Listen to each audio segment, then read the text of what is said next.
नमस्कार दोस्तों। तो स्वागत है मेरे इस न्यू वीडियो में। आज इस वीडियो के अंतर्गत मैं आपको कौटिल्य क्लासेस के ऊपर एक फाइनल मॉक टेस्ट दिया हुआ है, उसके बारे में जो क्वेश्चन दिए हैं मैं वो आपको दिखाऊंगा और मैं बताऊंगा ये मैंने अटेम्प्ट कर लिया है, मेरा कितना स्कोर रहा है इस फाइनल टेस्ट में। ये एक जो फाइनल मॉक टेस्ट है, जो मेमोरी टेस्ट इसमें डाले गए हैं, जितने भी 5 बैटरी टेस्ट हैं, वो आरआरबी एलपी के थ्रू जो डेमो मॉक टेस्ट डाला गया था सिमिलर टू उसी से ही हैं ज़्यादातर। ठीक है, अब मैं यहाँ पर रिजल्ट आपको दिखाता हूँ कि मेरा कितना क्या है और फिर मैं उसके बाद क्वेश्चन के दिखाऊंगा और साथ के साथ मैं बताऊंगा कि जो मैं किस तरीके से क्वेश्चनों को सॉल्व करता हूँ उसके बारे में कुछ टिप्स भी दूंगा मैं आपको, जिससे कि आप इजीली कर सकें। अब यहाँ पर देखिए जो टोटल क्वेश्चन है वो 227 दिए गए हैं, मेरा जो सही गए हैं वो 212 क्वेश्चन गए हैं और जो मेरी रैंक बनी है वो 17,486 में से 789 रैंक की है मेरी। ठीक है, अब यहाँ पर मैं आपको देखो फाइंड जो मेमोरी टेस्ट है उसमें जो टोटल अटैम्प्ट है मेरे 23 हैं, यानी एक अनअटैम्प्ट किया है और 3 इनकरेक्ट हैं। इसी प्रकार से वॉच टेबल में मैंने 19 अटैम्प्ट किए हैं, 2 गलत गए हैं, 1 अनअटैम्प्ट है। हिडन क्यूब में मेरा 100% है। फिगर प्लेसमेंट में 2 गलत गए हैं और सेम फिगर मैचिंग में मेरे 7 गलत गए हैं। ये इसलिए हुआ कि मेरे जल्दबाजी के चक्कर में मैंने जो 2 क्वेश्चन है वो अनअटेम्प्ट किए थे, जिसके यानी कि मैं जब करने के बाद जो पार्ट ए हो जाता था, एक पार्ट कंप्लीट हो जाता तो मैं वापस करके मैंने ये नहीं देखा कि जो मैंने क्लिक किया है आंसर पर क्या वो क्लिक हुआ है नहीं, जिसकी वजह से 2 मेरे रह चुके हैं। अब मैं यहाँ पर दिखाता हूँ मैं आपको ऑल पे जाकर जितने भी क्वेश्चन हैं सभी के बारे में। और जो फिगर फाइंड वाला है इसमें देखिए आप क्वेश्चन। अच्छा, कौटिल्य क्लासेस की एक ये टेस्ट सीरीज थी कि ये समस्या है कि जब इसमें केवल क्वेश्चन ही आपको दिखाए जाएंगे, क्वेश्चन जो आपने सॉल्यूशन किया है, सॉल्व किए हैं, जो आंसर टिक किए हैं, बस केवल वही दिखाया जाएगा। जो 2 मिनट का जो फाइंड करने के लिए जो फिगर आता है वो नहीं है इसके अंदर। तो मैं बताऊंगा कि मैंने जो फर्स्ट अटैम्प्ट में ये इतना मेरे स्कोर यानी मेरे 20 कैसे सही गए हैं, ये पहला। और दूसरा एक ये है कि इसको थोड़ा याद करना वो बहुत टफ है, वो इसलिए क्योंकि आप देखना एक ही फिगर में, इसमें जो फिगर फाइंड है इसमें 12 क्वेश्चन आते हैं। 12 क्वेश्चन में जो एक क्वेश्चन जो समझना होता है उसमें भी 3 होते हैं, यानी 3 फिगर होते हैं। तो टोटल कितने हो गए 36। आपको 36 याद करनी है। ठीक है, मगर मैं किस तरीके से करता हूँ मैं वो बताता हूँ। अब यहाँ पर आप देख सकते हो ए में क्या होता है कि अब ये जो फिगर है ये थोड़ा कन्फ्यूजिंग है। क्यों कि मैं इसको रिलेट नहीं कर पा रहा हूँ कहीं पर भी। जैसे नीचे वाला तो एक लग रहा है कि कुछ काटने वाला लग रहा है, ये ऊपर वाले बट नहीं है। मैं क्या करता हूँ कि ये जो इसकी जियोग्राफी है ये मैं अपने माइंड में सेव करता हूँ, मतलब बनाता हूँ माइंड में ही किस तरीके से ये बना हुआ है। इस तरीके से यहाँ ब्लैक है, ये वाइट रह गया है, ये थोड़ा कट पीस काटने वाला एक एरिया लग रहा है, इस तरीके से। अच्छा, एक ये होता। दूसरा टिप्स ये है कि ऑलमोस्ट आप कम से कम जो 2 इनमें फिगर हैं वो बहुत अच्छी तरीके से आपको याद होनी चाहिए, बहुत अच्छी तरीके से। क्योंकि जितने भी आपको ऑप्शन दिए जाएंगे उसमें से आपको ये कहीं ना कहीं तो मैच कर जाएगा। अब जैसे कि ये वाला नीचे वाला देखिए, इसमें नहीं मैच कर रहा, इसमें भी नहीं कर रहा, इसमें कर रहा है डी में और इसमें नहीं कर रहा। इससे का मतलब ये होता है कि मैंने एक ही याद करने से मेरे बाकी जो 3 ऑप्शन हैं वो तो नेगलेक्ट हो गए। अब मेरे पास बचे कितने 2। अब 2 में से मैं एक याद कर लेता, अगर ब्लैक वाला भी याद कर लेता, और ब्लैक वाले की ए वाले में ऑप्शन देखिए और डी वाले में दोनों ही अलग हैं, यानी अपोजिट हैं। तो इस प्रकार से मैं आइडेंटिफाई कर सकता था। ठीक है, तो ये भी एक फास्ट है। अब नेक्स्ट वाला आप देख सकते हो, तो नेक्स्ट है, मैं इसको सॉल्यूशन में निकालता हूँ, सी सॉल्यूशन करता हूँ। अब जैसे इसमें देखिए, इसमें आपको टीथ दिखाया गया है, यानी ये वाला टीथ जो ओपन है, ये खुला हुआ है, ये वाला टीथ का ये कितना ईस्ट की तरफ है। जो नीचे वाला ये ब्लैक है टोटली, ये किसकी इस साउथ ईस्ट की तरफ है, और जो ऊपर वाला है वो नॉर्थ ईस्ट की तरफ है उसका मुंह।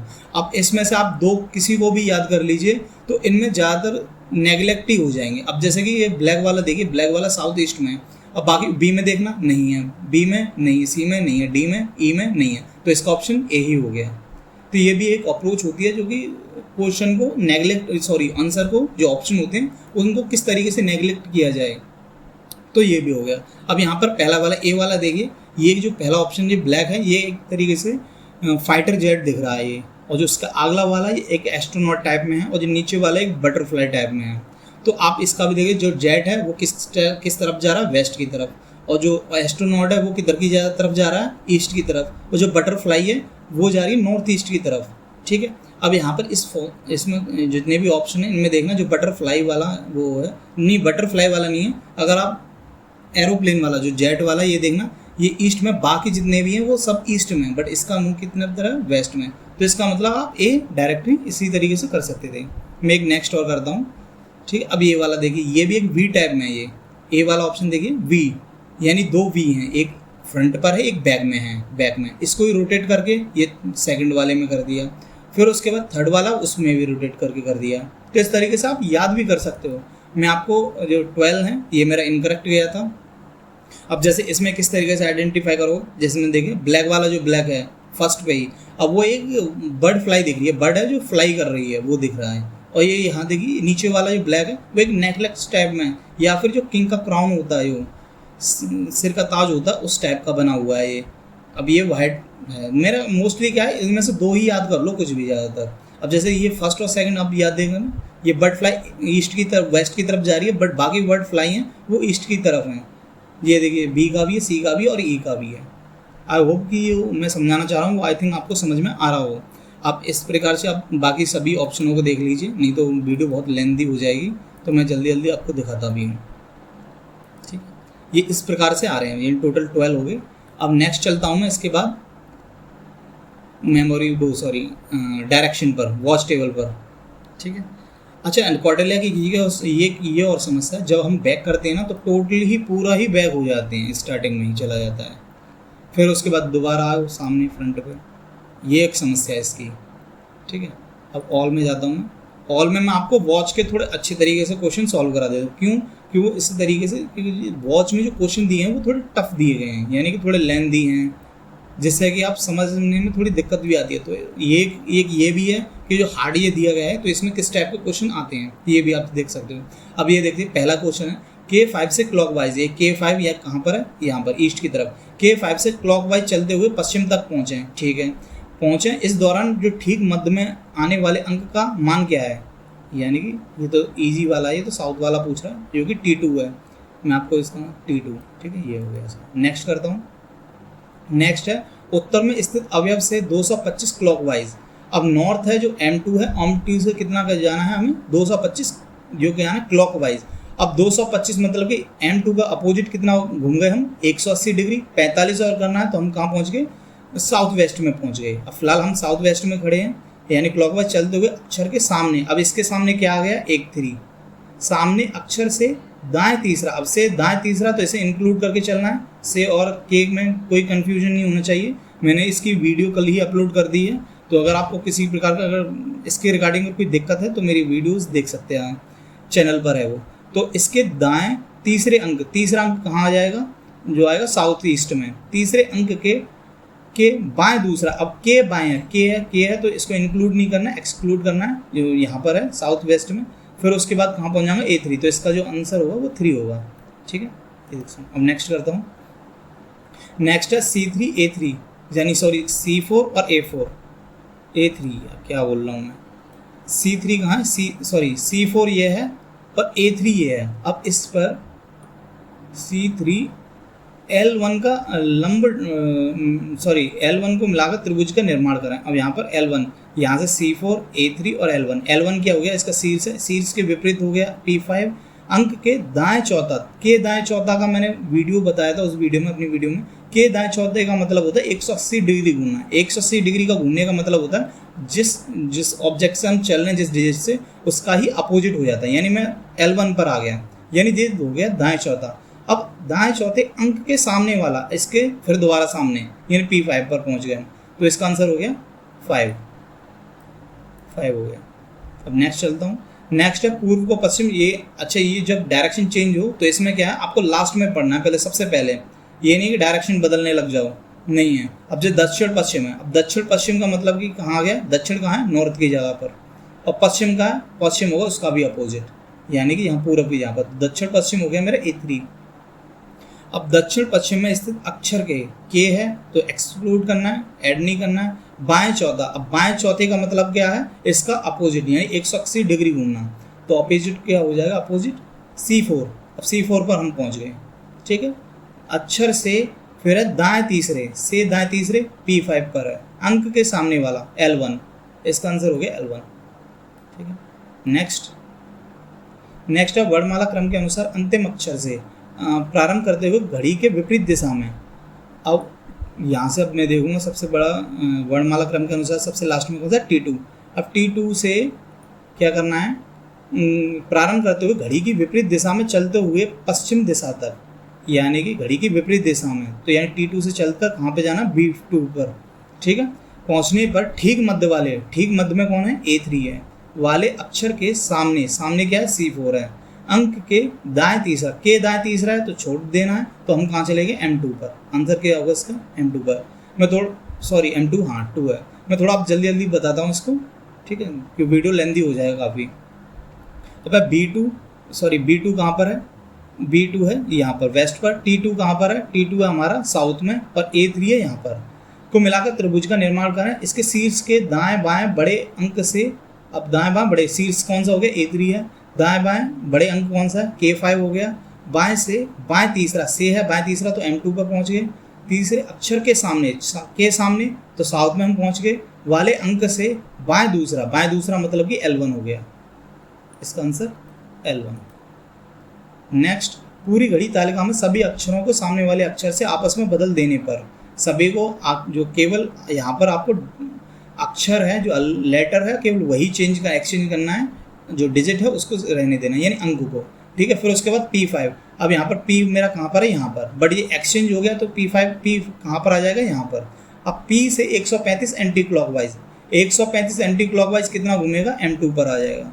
घूमने पर प्राप्त अंक के सामने, इसके सामने हो गया T2 पर आ गया, सामने वाले अंक के बाएं तीसरा, के बाएं तीसरा है तो वो हो गया A3 आंसर इसका।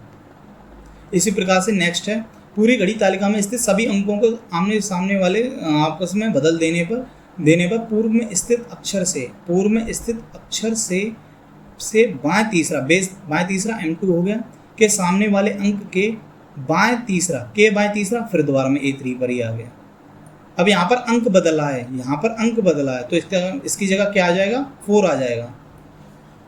यहाँ पर ये मेरा गलत हो चुका था, मैंने ध्यान नहीं दिया, तो अंक चेंज हो चुके हैं, तो इसका आंसर 4 है। ठीक है, नेक्स्ट है ये वाला, ये जो अवयव है वो एक्सचेंज करने वाला, तो ये आपको रीड नहीं करना, आपको लास्ट में जाना, पूछ क्या रहा है, उत्तर पूर्व में जाना। उत्तर पूर्व में स्थित अवयव के दाएं तीसरे, के दाएं तीसरा है तो साउथ में पहुंच गया मैं, के दाएं तीसरे अंक से बाएं चौथा है तो कहाँ पर आ गया मैं, A3। अब A3 पर आ गया। अब A3 की जगह क्या चेंज हुआ है, C4 और A3 में चेंज हो गया, तो यहाँ पर क्या आएगा, 4 आएगा, आंसर 4 है। अब नेक्स्ट है, ये भी एक्सचेंज करने को बोल रहा है, सेम वही है, आप एक बार रीड कर लेना, ये मैं वीडियो को पॉज करके आप सॉल्व कर लेना, ये सेम वही है, तो मैं इसको अल्टर नेक्स्ट करता हूँ। अब यहाँ पर आ गया एक वर्ग वाला, चतुर्भुज वाला। अब यहाँ पर एक 4 चतुर्भुज है, इस चतुर्भुज में बड़े अंकों के मध्य के स्थित बड़े अंक कौन से, P5 और C4, यानी P5 और C4 के मध्य कौन सा हो गया, B2।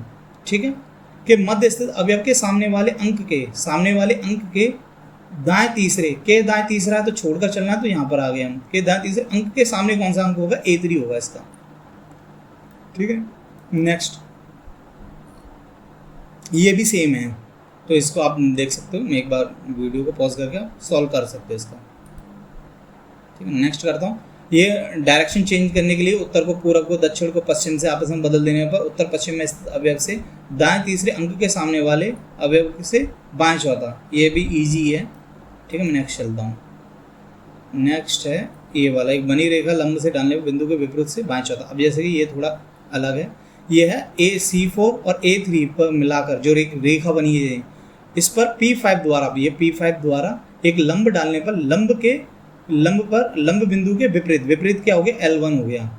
ठीक है, विपरीत अवयव से है तो बाएं चौथा कितना हो गया, M2 पर आ गए, के दाएं दूसरा तो फिर आगे K2, के सामने तो B2, आंसर हो गया इसका B2। ठीक है, अब P5 के सामने वाले अक्षर से दाएं तीसरे अक्षर के सामने वाले अंक के बाएं चौथा, ये भी इजी है, ये आप खुद कर लेना, मैं सभी को दिखा देता हूँ आपको सामने। ये पूर्व से 225 क्लॉकवाइज घूमने पर प्राप्त अक्षर के दाएं चौथे अंक के सामने वाले अंक से बाएं तीसरा अंक कौन सा होगा, एक बार रीड कर लेना, आप भी कर लेना, पॉज करके वीडियो को, इसका आंसर देख लेना।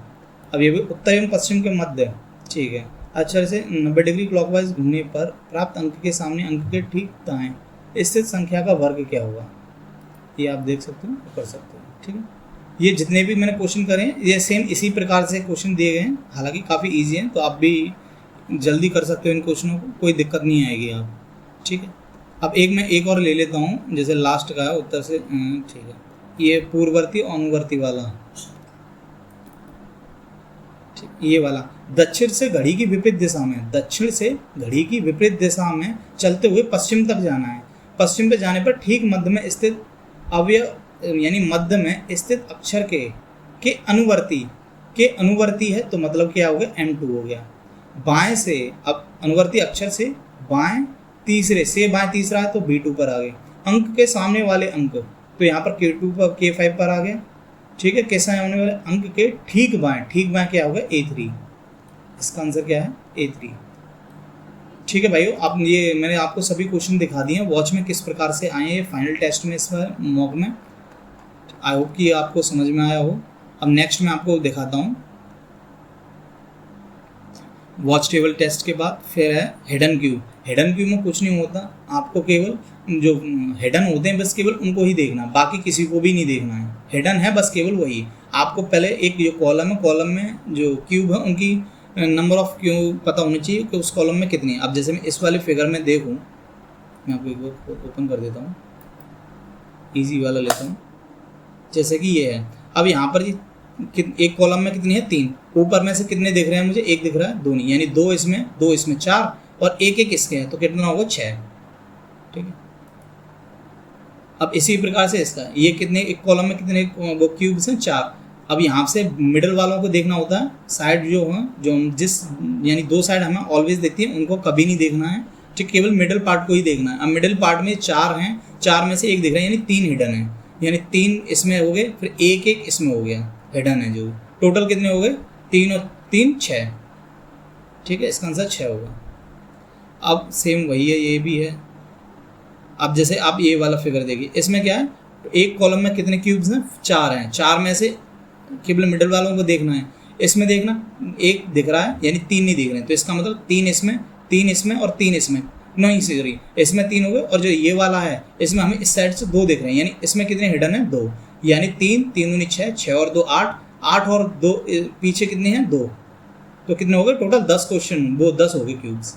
तो देखिए, ठीक है, आप भी इसी प्रकार से अप्रोच से आप क्यूब को सॉल्व कर सकते हो। मैं केवल कॉलम से काउंट करता हूँ, ये ना कि पहले बेस काउंट करो फिर कॉलम करो, नहीं, मैं डायरेक्टली कॉलम से काउंट करता हूँ। ठीक है, अब मैं नेक्स्ट है वॉच के हिडन क्यूब के बाद फिर मैं फिगर प्लेसमेंट वाला आपको दिखाता हूँ। फिगर प्लेसमेंट वाले ये हैं। ठीक है, इसमें आपको किस तरीके से सॉल्व करने हैं, आपको केवल 2-2 के पहले पेयर बनाने हैं। जैसे कि आपने ये वाला 2 देखा, मैं इसे खोलता हूँ C4,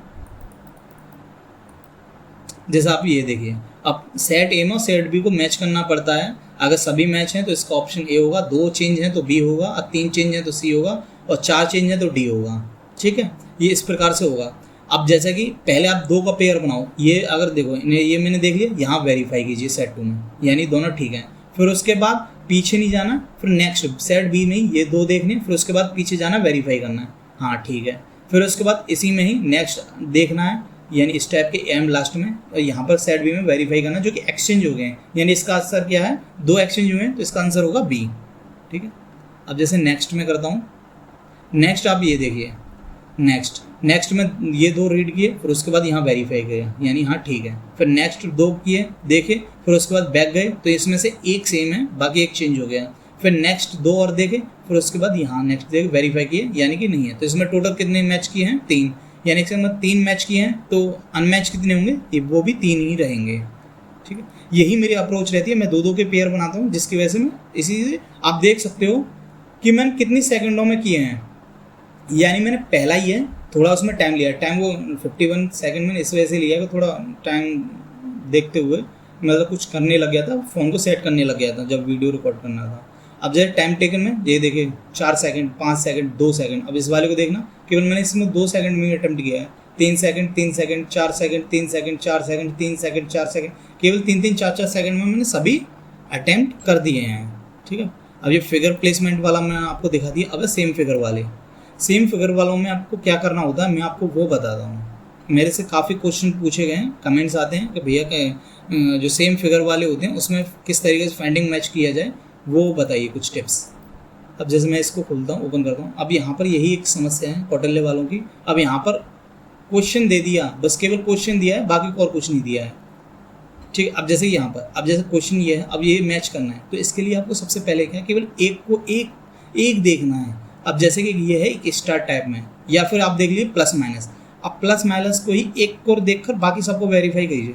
अब प्लस माइनस है वो मिडल में है, अब यहाँ पहला देखिए नहीं है, सेकंड में है, थर्ड वाले में देखना, थर्ड में भी नहीं है, फोर्थ में देखना, फोर्थ में भी नहीं है, और फाइव में देखना, फाइव में भी नहीं है। इसका मतलब बी है इसका आंसर। केवल एक ही देखना है, उसको वेरीफाई करना है। ये नहीं कि आप तीनों को रीड करो कि प्लस यहाँ पर है, फिर स्टार टाइप में यहाँ है, फिर एक फ्लावर टाइप में ये है, फिर उनको ऐसे वेरीफाई करो, तो इस तरीके से तो बहुत टाइम लगेगा।